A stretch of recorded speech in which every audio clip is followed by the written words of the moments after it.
घर की औरत। कहते हैं ना, घर दीवारों से नहीं, उसके अंदर रहने वाले लोगों से बनता है। लेकिन क्या हो जब घर के लोग ऐसे हो? सारा दिन खाती रहती हो, सोती रहती हो, कोई काम नहीं है तुम्हारे पास। ऊपर से बहू के आ जाने के बाद तो तुम और निकम्मी हो गई हो। दिखावे के लिए हाथ में माला पकड़ ली है, बाकी कोई काम नहीं करती। अरे कैसी बात कर रहे हैं? अब तो बहू आ गई है, अब तो मेरी बेइज्जती करना बंद कर दीजिए। जैसे तैसे मेरी तो जिंदगी कट गई गालियां खा खा कर। अरे उस बेचारी को तो छोड़ दीजिए। तभी बेटे के जोर जोर से चिल्लाने की आवाज आती है। कहा था ना तुमसे रिजाइन कर दो, क्यों नहीं किया? और ये पर्स लटका कर कहाँ निकली? चलो कमरे में, काम करो घर का।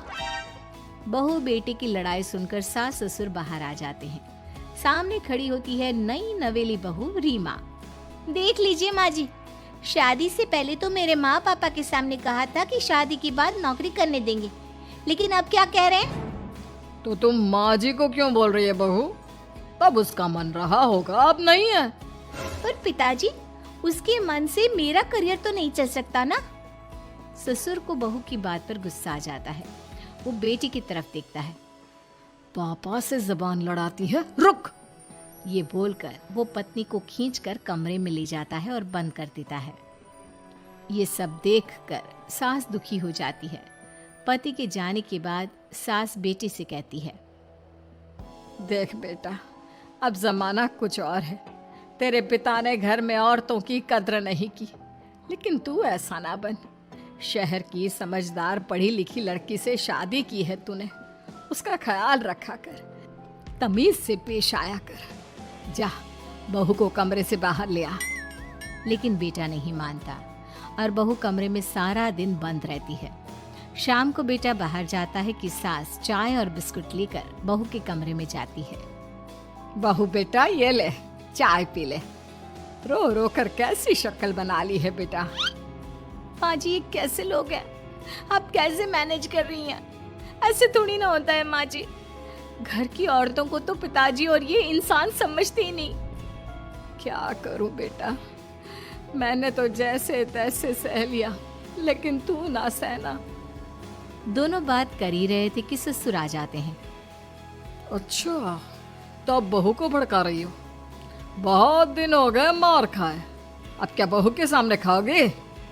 जाओ यहाँ से, और जरूरत नहीं है ज्यादा इस लड़की को सर पर चढ़ाने की, समझी? बहू को ससुर की बात पर गुस्सा आ जाता है, लेकिन वो कुछ नहीं कहती। आए दिन बहू देखती है कि कैसे उसकी सास और उसके साथ उसका ससुर और पति गंदा व्यवहार करते हैं। फिर एक दिन, ये क्या बनाया है? खाना बनाना नहीं आता क्या? ये बोलकर वो खाने की भरी सारी थाली फेंक देता है। अरे बेटा, कोई बात नहीं, शांत हो जा, मैं अभी बाहर से कुछ मंगवा देता हूँ। हाँ पापा, ऑर्डर करिए। ऐसे खाने से तो पेट भरने से रहा। वैसे खाना तुमको बनाना आता नहीं और बाहर जाकर नौकरी करना चाहती हो। अरे तुम जैसे को तो पूछते भी नहीं है बाहर। बहू को पति की बात पर गुस्सा आता है, तभी सास बोल पड़ती है। तेरे से ज्यादा पढ़ी लिखी है, वो तो तूने इसे कहा था कि तू नौकरी करने देगा तो तुझसे शादी कर ली, वरना ना ही करवाते इसके माँ बाप तुझसे शादी इसकी। और कमाती भी ये तेरे जितना ही है बेटा। बहू हैरान रह जाती है कि जो सास खुद के लिए एक बार भी खड़ी नहीं हुई, वो उसके लिए बेटे को भी भला बुरा सुना रही है। उसकी नजर में सास की इज्जत और बढ़ जाती है। वो सास को देखकर ये सब सोच ही रही थी कि उसके कान में एक जोर से चांटे की आवाज आती है। किसको किसको मार पड़ी? वो देख ही रही होती है कि उसकी नजर जमीन पर बैठी सास पर पड़ती है। अभी तो धीरे से मारा, फिर जुबान खोली ना तो ऐसा मारूंगा कि कान के पर्दे फट जाएंगे। सास रो रही थी। बेटा और पति वहां से चले जाते हैं। पिताजी, अच्छा किया माँ को जोर का चांटा लगाकर। आगे से जबान खोलने से पहले 4 बार सोचेंगी। बड़ी आई। दोनों हंसते हुए वहां से निकल जाते हैं। बहू सास को उठाती है और पानी देती है। मैंने ये दिन रोज देखे हैं बहू, लेकिन तू नहीं सहना। तू अपना जीवन अपने अनुसार जीना। शादी के वक्त मैंने तेरी माँ से बात करने की कोशिश की थी, उन्हें बताया था, लेकिन वो नहीं मानी। बहू सास को पकड़कर रोने लगती है। वो इसलिए नहीं मानी क्योंकि वो मेरी सगी माँ नहीं है। माँ जी, जिस तरह से आप मेरे लिए खड़ी हुई हैं ना, मेरी माँ भी नहीं हुई। बेटा, मैं तेरा भला चाहती हूँ। तू नौकरी इस घर में रहकर तो नहीं कर पाएगी। एक काम कर, इस घर से चली जा, पैसे कमा और खुश रह। माँ जी, हो सकता है कल तक मैं आपके इस फैसले को मान जाती, लेकिन आज नहीं।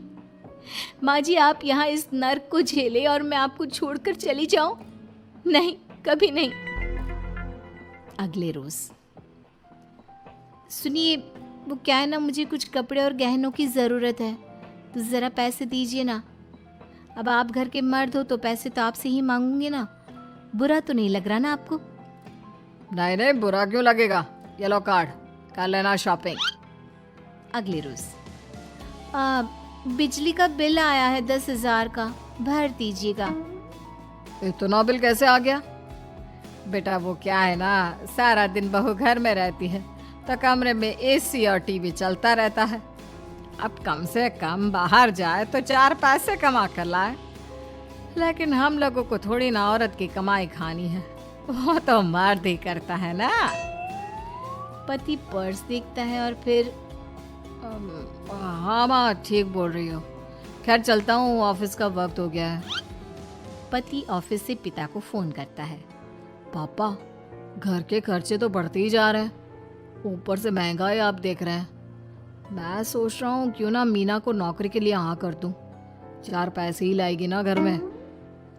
वो तो तू ठीक बोल रहा है, लेकिन ये औरत की जात, कल को 4 पैसे कमाने लगे तो यह नहीं कि सर पर चढ़कर नाचे। हाँ पिताजी, बात तो सही है। वो तो आप हैं जो माँ को मुट्ठी में रखा है, वरना मेरी वाली तो। खैर, सोचते इस बारे में। शाम को पूरा परिवार साथ बैठा होता है। वो कल पनीर की सब्जी बनानी है तो थोड़े पैसे देकर जाना। और हाँ, कीर्तन भी रखा है संडे को, उसके लिए सामान की लिस्ट बना दी है, ले आना। पापा को दे दो, वो ले आएंगे।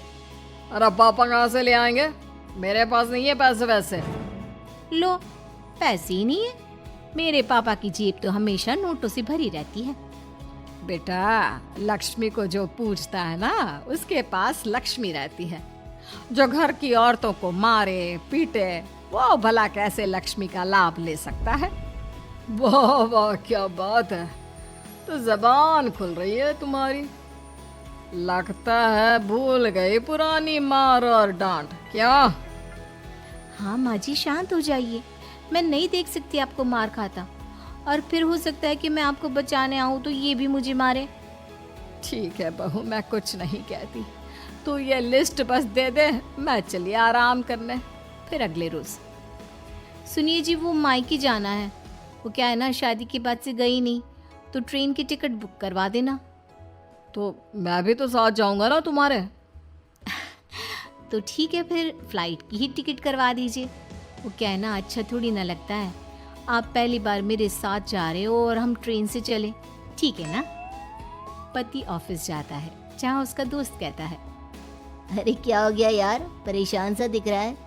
तेरी तो नई नई शादी हुई है, भाभी परेशान कर रही है क्या? अरे नहीं यार, तू तो जानता है थोड़ी सी कमाई में घर चलाना मुश्किल हो रहा है। तू कैसे मैनेज करता है यार? कैसे क्या यार, तू जानता है ना मेरी बीवी रिया को, वो टीचर है, फिर घर में ट्यूशन करती है, साथ में बच्चे भी पढ़ लेते हैं। यार, घर नाम की गाड़ी दोनों पहियों के साथ चलने से ही चलती है। वो भी कमाती है और मैं भी, और चल रहा है घर बस। पति को दोस्त की बात समझ में आती है, लेकिन पिता का ज्ञान कैसे भूल सकता था? भाई, कल को सर पर चढ़कर नाचने लगी तो। शाम को घर आता है, जहाँ उसकी बुआ और उसका बेटा बैठे होते हैं। अरे आ गया लल्ला, कैसा थका थका सा लग रहा है, सब ठीक है ना? नमस्ते बुआ, कैसे आना हुआ? कैसा है रमेश? भाई को तो भाई की याद ही नहीं आती। अरे नहीं नहीं भैया, याद नहीं आती तो यहाँ कैसे आता। ये लीजिए मेरी शादी का कार्ड, जरूर आना। पति कार्ड खोलता है। डॉक्टर रश्मि, अरे वाह, तेरी होने वाली बीवी डॉक्टर है। और क्या भैया, आपकी बीवी इंजीनियर तो मेरी डॉक्टर। तभी वहां सास आ जाती है। अरे जब घर में ही बिठाना है बेचारी को तो काहे का इंजीनियर है, तो काम वाली ही घर का काम करती है और आराम। इतनी पढ़ी लिखी लड़की को घर पर क्यों बिठा रखा है? अरे बहू कहीं झोला छाप डिग्री तो नहीं लेकर आई है? पत्नी की बुराई सुनकर पति को गुस्सा आता है। नहीं बुआ, यूनिवर्सिटी टॉपर है मेरी मीना, और हाँ बड़ी कंपनी में काम भी करती है। बस शादी के बाद कुछ महीनों की छुट्टी ली थी, अगले हफ्ते से ऑफिस शुरू हो जाएगा। क्यों मीना? तभी ससुर आ जाते हैं। हाँ लेकिन फिर घर का काम कैसे होगा, और पैसे कमाने लगेगी तो सर पर। पिता की बात पूरी नहीं हुई कि बेटा, सर पर चढ़ने का हक है उसका पापा। पत्नी है वो मेरी, यानी मेरे घर की रानी, और रानियां तो सर का ताज होती है। क्यों मीना? मीना पति की बात सुनकर शर्मा जाती है। वाह बेटा, तू सही समय में समझ गया कि औरतों की इज्जत करने वाले घर में शांति और लक्ष्मी का वास होता है। तो दोस्तों, अगर आपको ऐसी ही और भी मज़ेदार और चटपटी कहानियाँ सुननी हैं तो मेरे चैनल को अभी सब्सक्राइब कर लो। मिलते हैं अगली वीडियो में, तब तक के लिए बाय बाय।